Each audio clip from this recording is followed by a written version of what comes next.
All right, welcome back to another edition of the New York Sports Rapid Rundown, where we break down the hottest 3 topics in New York sports. Now, this past week, one of the slowest weeks in New York sports, with baseball at its all-star break and the Mets and Yankees resuming their seasons on Friday night. But listen, guys, you know the sports talk never stops in NYC. So we still have plenty to discuss. And joining me this week is a man who I just saw in Las Vegas as I was out there covering the Knicks at the NBA Summer League. He is a former pro basketball player and the host of Combo's Court podcast.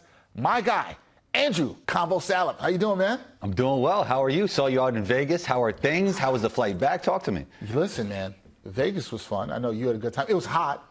Not as crazy hot as it was the week before. Right. It was good. It was my first time at Summer League, so that was really fun. I didn't even know that. Yeah, it was my first time at Summer League. I don't think I told you that when I was out there. It was my first time at Summer League. Yeah. I had a really good time, got to connect with a lot of people, got to see yourself. Right. Flight back was okay. Avoided the whole Microsoft outage thing, so that was good. Can't complain about that. How was your time out there?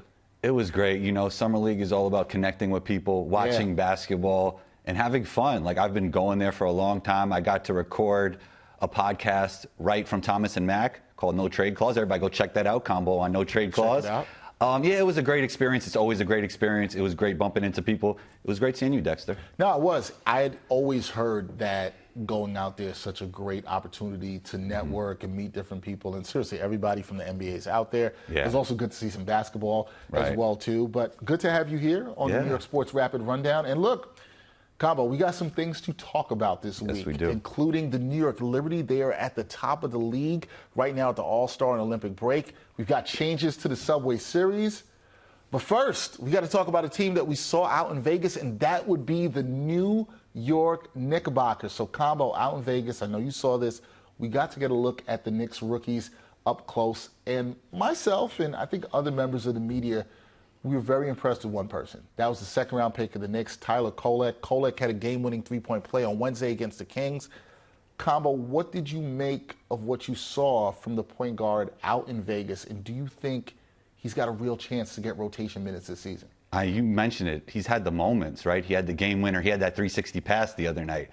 I think he fits this team identity to a T. He fits the way Tibbs coaches basketball to a T.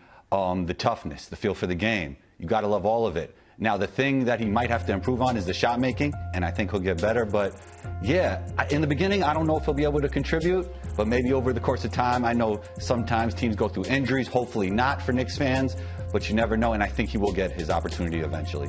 I really liked his game, and I was really impressed with him, and then also talking to him a little bit after some of these games.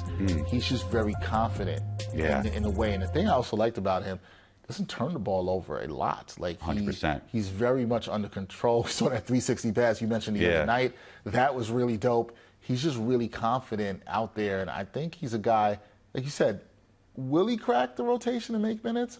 I don't know, but if he's your third point guard on the roster, it's not bad for a second-round pick who looks solid. Yeah, I mean, even in one of his worst games against the Nets, he hardly made mistakes. Like, the stats weren't eye-popping, but he made no mistakes, and I think he's going to be one of those guys that Tibbs could rely upon eventually. Yeah. Also, the Knicks love their Big East guys, and they love their lefties, so he fits in there as well. Another lefty guard on the roster, another Big East guy, no Villanova connection, but from Marquette. You're right about that. Another point guard that was on this Knicks Summer League roster that Knicks fans may be familiar with, Rokas Jokubaitis. Knicks drafted him in 2021 ahead of Miles McBride.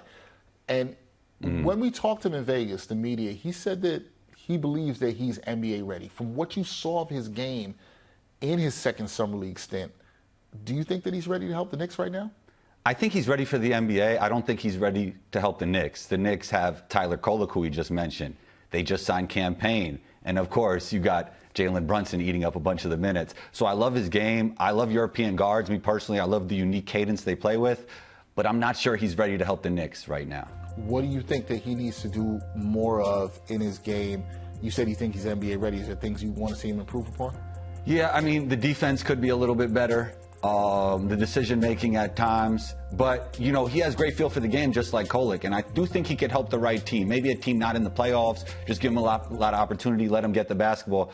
I don't think on this team he's going to get enough reps with the basketball to really improve himself or the team. Yeah, what's interesting is, you talk to him about it, there's still some reports he can go back to Europe and play. We'll see what happens with him. Knicks will still have his draft rights. They have not signed him, so it'll be very interesting. Just because he might not help the Knicks team right now doesn't mean he still can't down the future. But look, from what you saw with the Knicks in Vegas, you got to like some of these young prospects you're seeing with the Knicks. You got to be excited about the Knicks going into next season. Yeah, I'm very excited. Even the kid Washington, he's tough. He can get his shot up whenever he wants. Kind of was like their D-Lo for Summer League. Like, just even when you're in a bad situation, get a shot up. I love Kolik's toughness and feel for the game. Rokas was great, I thought, off the bench behind Tyler.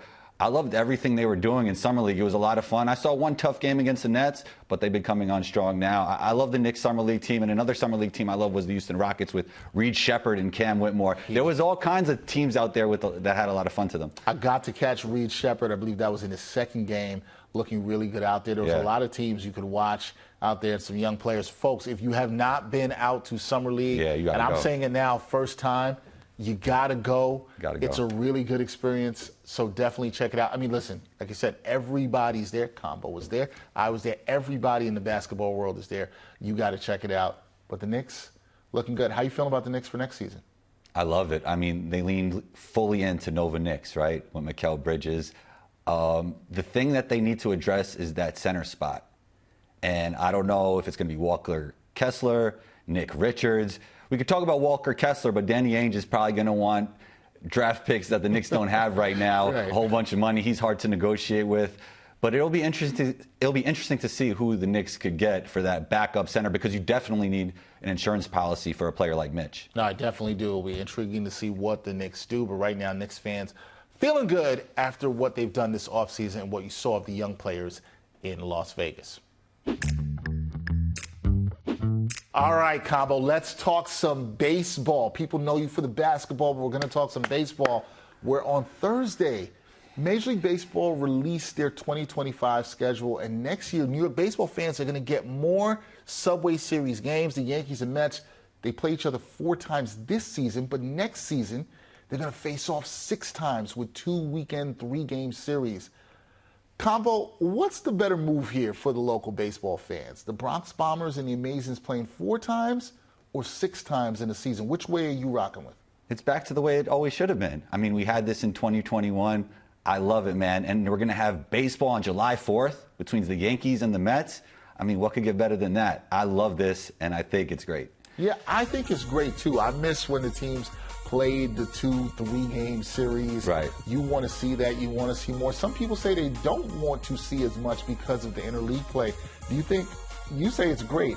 What do you say to the folks that say less is better here of Mets and Yankees? That's an archaic way to think. No interleague play? I mean, when there was no interleague play, we always wanted to see the Mets and the Yankees match up. So, no, I don't agree with that at all. And I love the 6 games. And I love baseball on July 4th. I think it's amazing. Yeah, that's going to be a fun series between the Mets and back to the weekends, right? And back to the weekends. There you go. I like that, too. I always loved it being a weekend series, not in the middle of the week. I don't like the 2-game series. It's not enough. If you split, everybody's like, okay, we split. Now what are we going to do? I like the weekend series. I like that it's going back. I hope they just keep it this way. 6 games, Mets, Yankees. Keep it. I understand they're not in the same division, same league, but the fans love it. For the fans, you love it. You gotta do it for the fans, man. This is what we needed, man. We had it back in 2021, and we are back, Dexter. We are back. We are back. I like that, too. Now, speaking of back, baseball came back with the second half starting on Friday. Should be an interesting second half combo for both New York teams, right? Because the Yankees, they start this season 50-21, then they slumped badly. While the Mets, back in May, they seemed to be headed for a trade deadline sell-off. They went 9-19 in May. But then they won 25 out of 38 games heading into the break. So the way I put this is, look, it's been a Jekyll and Hyde baseball season here in New York. Do you think we will see the real version of both of these teams in the second half? And what does that look like? What do the real Mets look like? What do the real Yankees look like in your eyes? I think it all comes down to the Mets for how Kodai Senga comes back with the tricep injury, the shoulder injury. He needs to come back strong. They definitely have some bullpen issues. Maybe they could get a veteran lefty in there. Eventually, I'd like to see some of that before the trade deadline. For the Yankees, destroy and rebuild. Destroy and rebuild, man. Shouts to Nas. I mean, they need a third baseman. They need a second baseman. They need another bat or two. And I think that if they don't get it right, Soto will be out of there, and he'll actually be heading to Queens. Ooh, see. All right, Combo, you did it. Now you are going to rile up the Yankee fans that are watching the show because you just put their worst fear out there. That if they don't get this thing right, you said destroy and rebuild, love the Stillmatic Nas reference, I love what you did there. If they don't get this right, you really think Juan Soto could walk and go to Queens? Queens get the money. Queens got the money. He's heading there. You're really in with these Nas references here. Come on, man. You're saying, are you putting your money where your mouth is? Are you saying this with your chest? Yeah. You think Juan Soto is going to be in Flushing next season? Yes. They got the money, man. Money talks. Queens get the money. Queens get the monmoney. You know what? I'm from the Bronx. I live in Queens now, so, I love both. But I'm going with Queens right now because that's where I reside. Wait. Let's also make sure we clarify this for the fans watching. You are Bronx born and raised. Riverdale. Let's got you. Shout out to Riverdale. Shout out to Riverdale. You now live in Queens. Live in Queens. So, did you grow up a Yankees fan? I stayed unbiased, just like I do in basketball, Stayed unbiased. You stayed unbiased. I cover the league as a whole. You're not going to say... And shouts to all my friends at Knicks Fan TV. I do love the Knicks because when the Knicks are good, Knicks Fan TV thrives. So shouts to Knicks Fan TV. Shout out to Knicks Fan TV. CP, our guy. CP, yeah. Did some great work with him out in Vegas. There. You're not a fan of both teams. You're a neutral New York baseball fan. I am. Okay. Yeah. I was going to say, if you were the Yankee fan that jumped ship, I felt like a lot of the Yankee fans were going to come for you more. I still think they're going to come for you. Oh, they're coming for me. They're going to But come I'm ready. All right, but this man says, Juan Soto is going to Queens. The Yankees need to destroy and rebuild to get back to where they're going. The Mets, you said they need to make some tweaks to their bullpen. We'll see how all that plays out. Okay, we're going to go back to basketball. Let's do it. We got to talk about the New York Liberty, who are playing amazingly, right? On Tuesday, no Breonna Stewart. No Benajolani Hamilton, who's underwent knee surgery, I should say, for the Liberty. They knock off Connecticut in their final game before the All-Star Olympic break. The team does not play a game in the W again until August 15th. But currently, best record in the league, 22-4 Combo. When you look at New York, are they the favorites to win the title this year? No, it's the Aces. Still rocking with the Aces. Why? Got to go with the Aces because they just have the most talent, and I think they are the team to beat. They are the champions, and they're going to win it all. The Liberty saw the Aces last year in the W Finals. They fall in 4 games. You're saying the Aces are the team to beat. Do you give the Liberty a shot to beat them, and what is it going to take for them to knock off the Aces, the 2-time defending champions? I think there's actually 4 teams that could win it all. The Lynx, the Connecticut Sun, the Liberty, and the Aces. But with Asia Wilson playing the way she's playing, I don't think any of these teams have a chance. And also, since the Aces have had all their players back, the defense has been better. Their players have fell more into their natural positions. I love their role players all the way down to Alicia Clark, who actually averaged 30 points at Middle Tennessee. A lot of people don't know that. They look at her like a role player, but she's been big for them, and I think they're going to win it all. Yeah, so you're going with them to still win it all. What have you liked about what you've seen from the Liberty thus far this season to get out to that 22-4 record? I mean, I think here, and this kind of could go to the Asia Wilson MVP debate. They have a few MVPs when it comes to Stu, when it comes to Sabrina. They just have a deep team, and they've been playing really well. And then obviously the way Sabrina has been shooting the 3-ball and became a 3-level scorer has helped them tremendously. I think they've been great. I just don't think they could, even though they have the best record, they could outdo the Aces, who started out slow. But once Asia had that emotional press conference, everything has changed for the Aces. Yeah, well, 2 things I feel like has changed there with the Aces, right? 1, that press conference. 2, them getting back Chelsea Gray, which is huge. To get back the point guard. She's been balling really well. But speaking of balling, you can't not talk about the Liberty because they're 22-4 record, which is impressive. But I kind of agree with you. The Aces still have to be the favorites based on what they have done historically and the way the talent is in their roster that they have. Now, in that win against the Sun, I want to talk about a player that you mentioned, Sabrina Ionescu. She drops a game-high 30 points. She's really improved her game this season as a 3-level scorer. We've seen her it's not just about the threes. She can score in the mid-range. She can get to the cup. We've seen that. We all know, you just mentioned this, Asia Wilson out in Vegas. She is balling, having a historic season.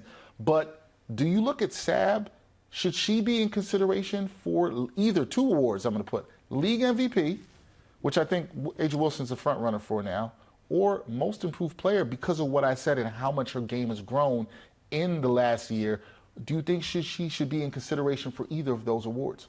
Definitely for Most Improved, but I got to get back to A'ja because she's averaging 27 and 12, and she's became a three-level scorer herself. When Chelsea wasn't playing, she was actually playing some point A'ja, which was really interesting. I mean, she's averaging 27 and 12 in a 40-minute game. I think people don't understand that. She's shooting over 50% from the field, and I think that she's having one of the greatest seasons in WNBA history. No doubt about that. What have you liked about Sab's game and what you've seen from her this year? And you said you think she should be considered for Most Improved Player. What have you liked from what you've watched with Sab this season? Yeah, the three-level scoring, the handle got better, the poise, everything she's doing in the pick and roll. I think she's improved as a scorer in every way, and the toughness went nowhere, right? She still has that toughness she always had. I love everything about her game. Like, with the MVP conversation, the thing is like, we don't know if she's the MVP of that team because you got Stewie, you got her. They're really good, but, you know, Most Improved for sure. I don't think MVP. Not MVP. I think Most Improved definitely in the question. You're right. I would say this year, Jonquel started off the season really good. Yeah. Jonquel Jones, that is. And then this has been a down year for Breanna Stewart, especially shooting the ball from the outside. Right. But Sabrina has probably been their most consistent player this year, and this is why. So she would be their MVP for you? I would say, in terms of a team MVP, yeah, I would say right now she would be their team MVP because I think she's been the most consistent player this season. But I do think, to the point you were making, the jump in her game has been very impressive to me. What she's done in the mid-range, how she's been able to get to the cup and finish, that's been the most impressive thing I've seen in her game thus far. So, yeah, Most Improved. I don't think anybody's knocking off A'ja Wilson right now. A'ja Wilson's been the best player in the league, but Sabrina Ionescu, we can rock with Most Improved. Yeah, Most Improved. We'll take that. I mean, A'ja was already great, and she just got better. It's amazing. It could have been partly because of those on-ball reps she was getting without Chelsea, but, man, she's a beast. Yeah, beastin', incredibly efficient. Yeah. But listen, I think the Liberty could be there when it's all said and done. I'm really excited for the second half of the season because they have a couple more matchups against the Aces. We'll see how all that plays out. But look, if you're a Liberty fan, you got to be happy. They got the best record in the league at 22-4. Okay, got a bonus question for you, and I'm going to tell you how this came up because usually we do 3 questions. But I had to stick with basketball with you because you host the Hoops podcast, and we're still in the NBA offseason. But I was talking to a mutual friend of ours, my guy Dante Milligan, who went to school with me at the University of Pittsburgh for a couple of years, and I saw him out at Summer League, and he said, "Hey, did you see Combo?" "Yeah, I saw Combo. I saw him out here." I said, "Oh, Combo's coming on the show this week. He's coming up to the New York Sports Rapid Rundown." And so Dante, I don't think he would mind me saying this. Dante's like, "Hey, Combo has some crazy takes. Some crazy takes." He says he's got crazy NBA takes and some that he does not agree with you on. Okay, Combo? So I got to ask you this. We're in the off season, right? We're approaching the NBA season. Still got a couple more months before we get to that. I'm always excited about that. Knicks fans are pumped up. What's your hottest NBA take as we approach the 2024-2025 season that you know is going to piss Dante Milligan off? You know, as much as I want to piss off Dante Milligan, shouts to Dante. He always gives me problems in the DM. I got enough with the commenters. I got to deal with Dante in the DM. Oh, my God. I'm going to say the Spurs will make the NBA playoffs. Wow. Yeah. Whoa, okay. Let's, just to get everybody into this, because it might be a little shocking for some people. They got Wemby. We saw how dope Wemby is offensively and defensively. The team, their big free agent move, getting Chris Paul to come in the building, right? They got an adult in the building at point guard. Perfect fit. Something that they needed. Perfect fit. Perfect fit, you're saying. Yeah. They're really going to make that jump in the West that is crazy competitive, crazy crowded. All right, tell me, why are they making that jump? Who do you definitively see them better? And I want to be clear, folks. He said playoffs. Not play-in. No, playoffs. He said playoffs. And I'm not even saying this like Jim Moore. He said playoffs. Yeah, I mean, Wemby's going to be a top 5 player this season. And when you have a top 5 player that increases your chances to make the playoffs big time, They brought in CP3, who was the perfect fit. And I'm not some kind of CP3 stan. I thought it was a horrible fit with the Warriors because the Warriors style of play was one of the reasons why the CP3 archetype of player doesn't even exist anymore. It made no sense. Then he's on the Warriors, but this is the perfect fit. I think the fit will actually defy the age when it comes to CP3. And they're going to say, like, oh, how did he get younger and all this stuff? No, because the fit was so great. Also, they got a veteran with Harrison Barnes. Stephen Castle has been great in Summer League, and I think under the tutelage of CP3, he's going to be a contributor. I think some of the other young players like Jeremy Sohan is going to be in his proper role. They had Jeremy Sohan playing point guard last year. What is going on? Do you know how many lobs Wemby is going to get from CP3? It's going to be ridiculous. It's Lob City 2.0. Spurs make the playoffs. Book it. You said something else in there that I feel like you gave a hot take within a hot take. And the other, I don't think, I just want to say, I don't think that this one is maybe, I don't want to say, I don't even know I'm saying this. Is it as crazy? You said Victor Wembanyama will be a top 5 player in the league. Yeah. You're basically saying that he is going to make first team All NBA next season. Yeah. As a second-year player whose talent I love, but making first team All NBA? Oh, yeah. You don't think that's a little much? No. I mean, he was, if you just take the second half of the season, he was already an All-NBA third-team level. If you just take the second half of the season. Do you see what he's doing with the French national team? Do you see the highlights? I've seen. This guy is different, man. He's going to be the best player in the league in about 2 years. He'll be All-NBA first-team level by next year. This is a take. How do you think our good friend Dante Milligan is going to feel about this? Man, I hope it pisses Dante off, man. But I don't know if it will because he really likes Wemby. He loves Wemby's game, and I think he knows he's going to be a generational player. So, you know, next time I come here, I know you have a basketball show too. Yeah, I'm going to find a take just to piss off Dante. All right. I mean, this one might, but even though he's a Wemby fan. Yeah, he's a Wemby fan. Except some people who watch this are going to say, man, Combo's crazy. They're going to call it Combo's Crazy Court. That's going to be the new name for your podcast. Combo's Crazy Court. Maybe I start like a mini show. Maybe that's it. We just have hot takes and you fire them a little off. more sauce, you know? Yeah, put a little bit more sauce. Sometimes you got to put a little sauce in it, cook it up well. Okay. Sometimes you got to do that. That is my guy, Andrew Combo Salop. Check him out, the Combo's Court podcast, one of the best in the game. I appreciate you coming up here on the New York Sports Rapid Rundown. Did you have fun? I had a lot of fun. Whenever you need me, I'm here. You know I live right in Queens. I said Soto's going to Queens. I'll be in Queens. And if you need me here, I'm here. Dexter, I appreciate you. You always take the time for your show, for my show. And for everybody out there, I don't think you realize how hard it is to do what Dexter does. This guy could talk for 10 minutes without any filler words. No likes, no buts. I've never seen anything like it. He's like a machine. Are you AI? No, man. No, this is all real. Okay. No okay. AI. Okay. Straight Brooklyn, all real. Straight Brooklyn. I like it. I like it. Okay. All real. A true professional, though. Everything from the way you take your craft to the fits. I love it, bro. Keep doing your thing. I appreciate you, man. It's always good to have people on here that I connect well with, and the same respect to you. Love coming on your show and talking sports. And we will have to have you on New York Got Game. You're going to have to come on the basketball show, too. Can't wait. We're going to make that happen. Again, check out Combo's work. One of the best talking hoops, even if you don't like his crazy takes. Combo will have you back up here soon, and we will see everybody next week on the New York Sports Rapid Rundown.